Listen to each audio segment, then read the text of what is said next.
အားလုံးပဲမင်္ဂလာပါခင်ဗျကျွန်တော်ကတော့ Soika Showroom ရဲ့အရောင်းပိုင်းက New Job ပဲဖြစ်ပါတယ်ကဲကျွန်တော်ဒီနေ့ Suzuki Chevrolet NWD ကိုရောင်းချပေးပါမယ်ကာလာအဖြူရောင်လေးဖြစ်ပါမယ်ခင်ဗျ Auto Hang-gear လေးဖြစ်ပါမယ်ဒါ model ရလည်း2010 model လေးဖြစ်ပါမယ်ခင်ဗျ engine power 1300cc လေးပါလွိုင်းပလက်လေးလည်းပါပါမယ်နော်ကျွန်တော် model 2010လေးကိုကျွန်တော်698တဲ့နဲ့ရောင်းချပေးမှဖြစ်ပါတယ်တောက်လျှောက်နဲ့လေးပါခင်ဗျကဲဒါဆိုရင်တော့ကျွန်တော်အတွင်းကလေးရိုက်ပြပေးပါမယ်ကဲတော့ဘောင်းလေးခေါင်းလေးကုန်ရှင်းပါမယ်ပါဝါ၄လုံး၄ပေါက်ပါပါပဲခင်ဗျာမှန်ချိန်မိချိန်မှန်ချိုးမခောက်တွေလည်းရပါမယ်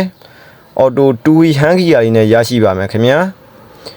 ဒါ TV back camera လေးလည်းပါပါမယ်အဲကွန်ကတော့ရိုးရိုး menu ရဲ့အဲကွန်လေးဖြစ်ပါမယ်အဲကွန်လေးလည်းတော်တော်လေးအေးပါတယ်ခင်ဗျာဘေးနာစိုက်ကပါလေးကွဲတာပြူတာလုံးဝမရှိပါဘူး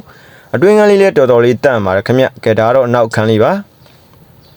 ကားလေးကိုစိတ်ဝင်စားလို့လာရောက်ကြည့်ရှုခြင်းနဲ့ဆိုရင်တော့အရှိတကုံမင်းရဲ့ကြော်စွာ one way လမ်းမှာကြီးရှိရက်ကွက်ဂိတ်ဟောင်းမှတ်တိုင်အနီး Soika Showroom မှာကြည့်ရှုလို့ရမှာပဲဖြစ်ပါတယ်ဆက်သွယ်ရမယ့်ဖုန်းနံပါတ်လေးကတော့3995242323